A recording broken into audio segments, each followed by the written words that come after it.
Assalamualaikum warahmatullahi wabarakatuh. Bismillahirrahmanirrahim. Alhamdulillahirabbil alamin. Wassalatu wassalamu ala sayyidil mursalin sayyidina Muhammadin wa ala alihi wa sahbihi ajmain, amma ba'du.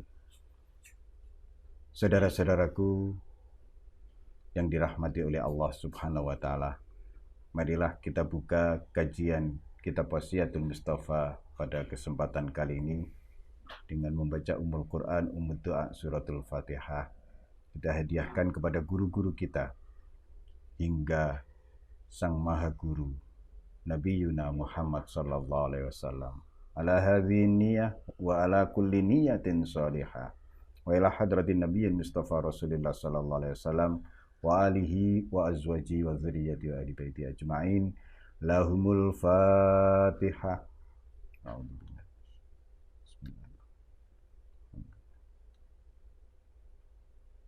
Iya kan.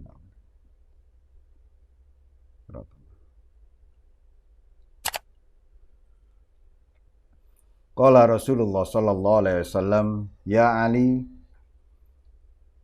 idza faraghta minat taharah fakhudh ma'an wamsah biyadika raqbatak wa qul subhanakallahumma wa bihamdik asyhadu an la ilaha illa anta wahdak la syarika lak astaghfiruka wa atubu ilaik. Tsumma anzur ilal ard wa qul asyhadu anna Muhammadan abduka wa rasuluk. Fa inna man qala hadza ghafarallahu lahu kulla saghiratin wa kabiratin. Masih wasiat Nabi yang terkait dengan wudu dan bersuci. Hai Ali, apabila engkau telah menyelesaikan bersucimu, apabila engkau selesai berwudu, ambillah air dengan tanganmu. Kemudian usapkan ke lehermu sambil membaca subhanakallahumma wa bihamdik asyhadu an la ilaha illa anta wahdak la syarika lak astaghfiruka wa atubu ilaik. Di saat kita mengusapkan air ke leher kita, kita bertasbih memuji Allah. Kemudian kita bersyahadat, bersaksi bahwa tidak ada Tuhan selain Engkau ya Allah.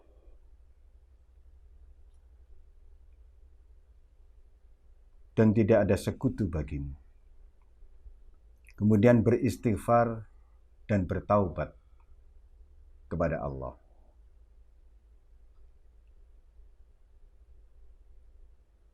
Kalimat ini sebisa mungkin tidak hanya kita baca, paling tidak kita tahu artinya.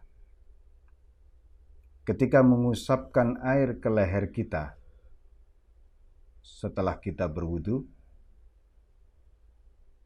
kita bertasbih kepada Allah. Subhanak, maha suci Engkau ya Allah. Wa bihamdik, dan segala puji bagimu. Artinya ketika kita bertasbih, ketika kita mensucikan Allah,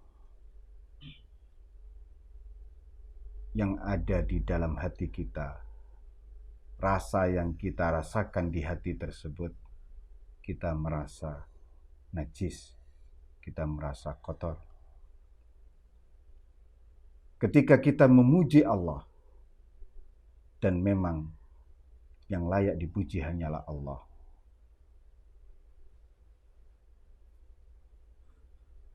kita mengabaikan itu. Janganlah kemudian ketika kita membaca Alhamdulillahirabbil alamin, tapi kita masih suka dipuji, apalagi berharap pujian dari orang lain. Sementara ucapan kita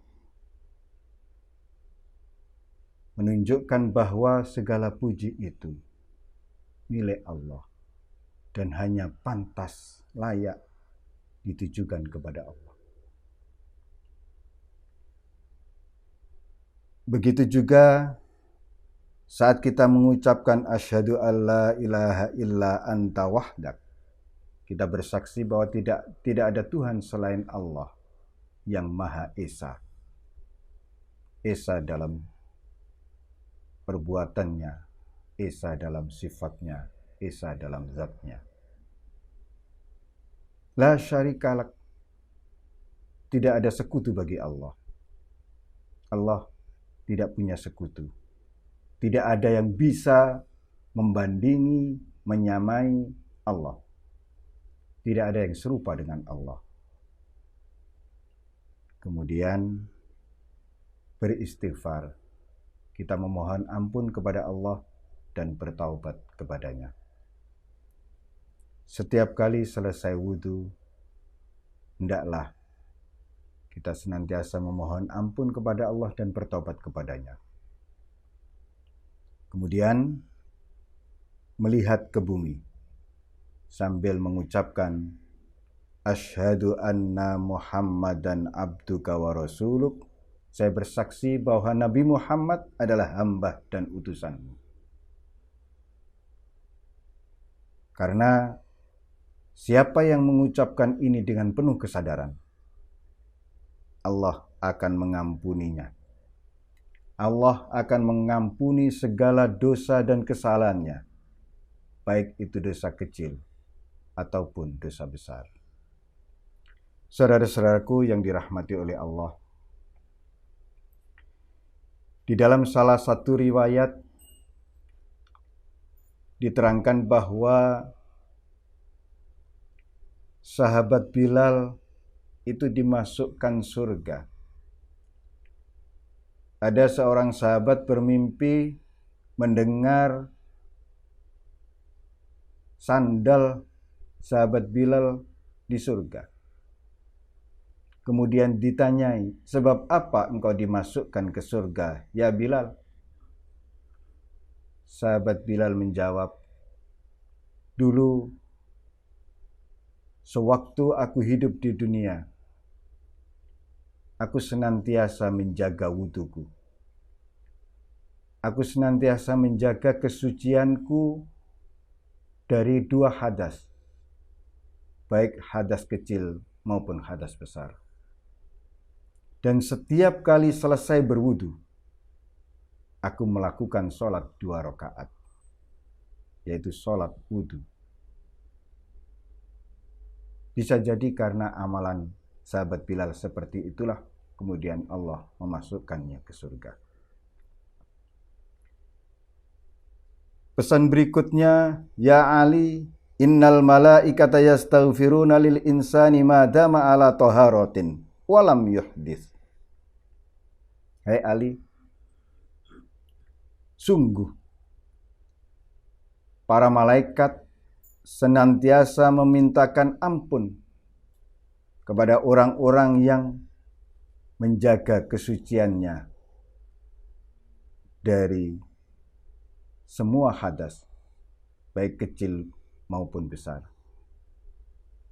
Siapapun orang yang senantiasa menjaga kesucian dirinya, di istilah lain, dawamul wudu, menjaga kelanggengan wudunya, para malaikat senantiasa memintakan ampun untuk orang tersebut. Begitu juga di keterangan lain,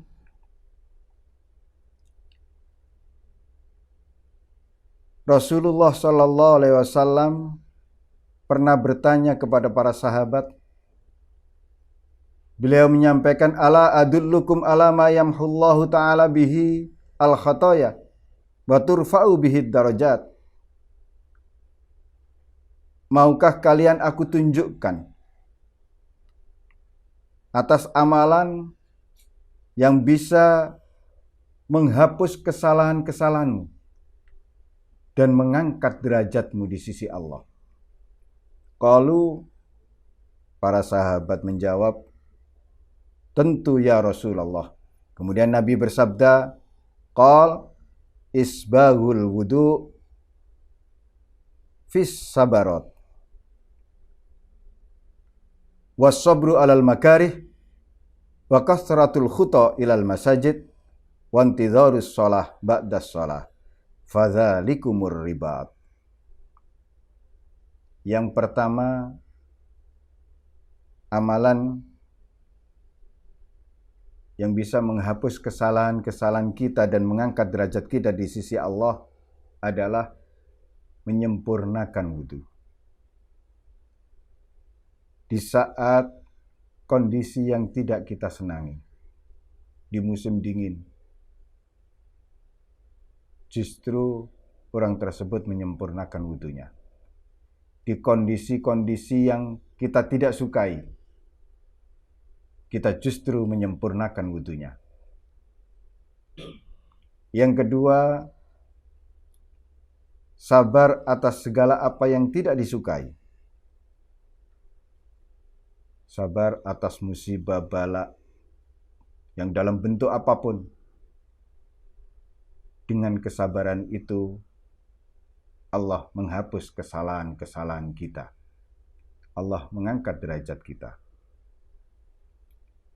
Yang ketiga, melangkahkan kaki ke masjid dan menanti sholat setelah sholat.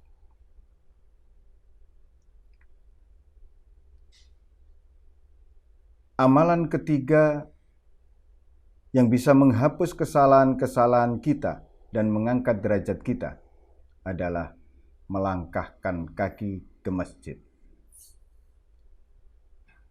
Menantikan sholat setelah sholat. Artinya,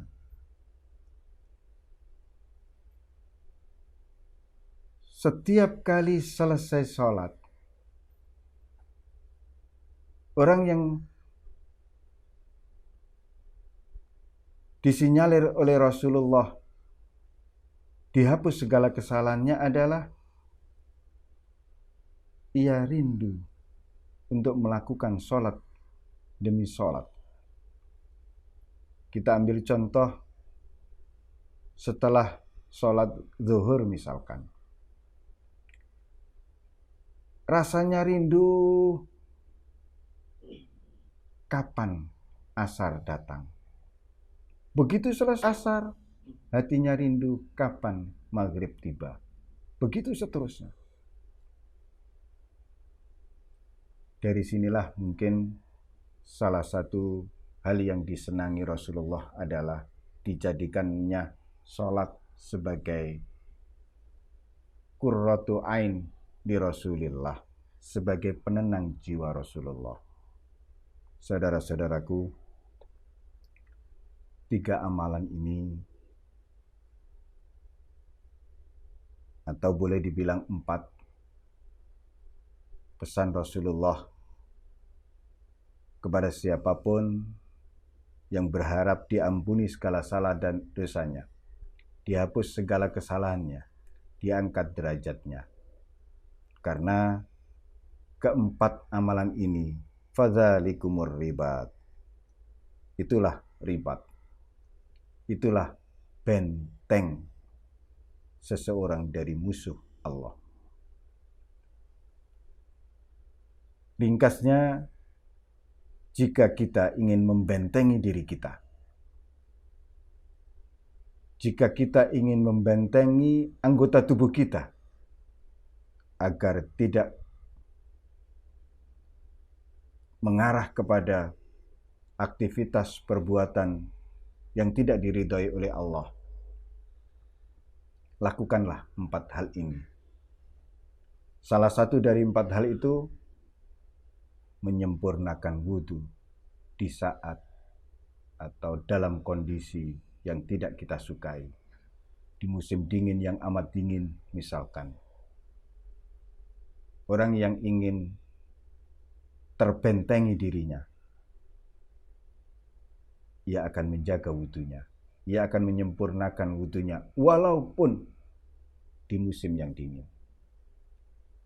Yang kedua, orang yang ingin membentengi dirinya, bentengilah dengan kesabaran atas segala apa yang tidak sesuai dengan harapan dan impian, yang tidak sesuai dengan nafsu kita. Dan yang ketiga,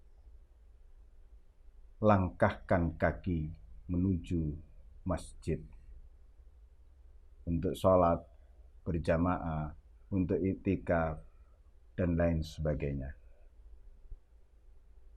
Dan yang keempat, menanti sholat setelah sholat. Jadikan sholat sebagai sesuatu yang kita senangi. Jadikanlah sholat sebagai sesuatu yang kita gemari, menjadi hobi. Para ulama sufi menjelaskan bahwa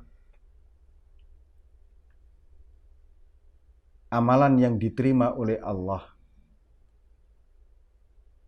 adalah ketika seseorang melakukannya dengan penuh kecintaan, atau tanda amal yang diterima oleh Allah adalah amal tersebut menjadi hobi seseorang. Jika belum menjadi hobi, ya kemungkinan masih jauh diterima oleh Allah. Saudara-saudaraku yang dirahmati oleh Allah Subhanahu wa taala, wasiat Nabi kepada Sayyidina Ali ini tentu kita berharap, masing-masing kita tentu berharap senantiasa mendapatkan ampunan dari Allah Subhanahu wa taala, berharap dihapus segala kesalahan-kesalahan kita, berharap diangkat derajat kita di sisi Allah Subhanahu wa taala. Maka hal yang mungkin bisa kita lakukan, kita jaga terus-menerus adalah menjaga diri. Jangan sampai diri kita tidak dalam keadaan suci. Semoga Allah senantiasa memberikan daya dan kekuatan kepada kita untuk bisa menjaga diri kita masing-masing dari hadas kecil maupun hadas besar. Lebih-lebih menjaga diri kita dari najis lahir, juga najis batin. Dari kotoran lahir, juga kotoran batin. Terus upaya membersihkan jiwa kita dari itu semua, sehingga kita termasuk kelompok orang-orang yang difirmankan oleh Allah, qad aflaha man zakkaha. Sungguh beruntung orang-orang yang terus-menerus mensucikan jiwanya. Hadanallahu wa iyyakum ila siratim mustaqim. Wassalamualaikum warahmatullahi wabarakatuh.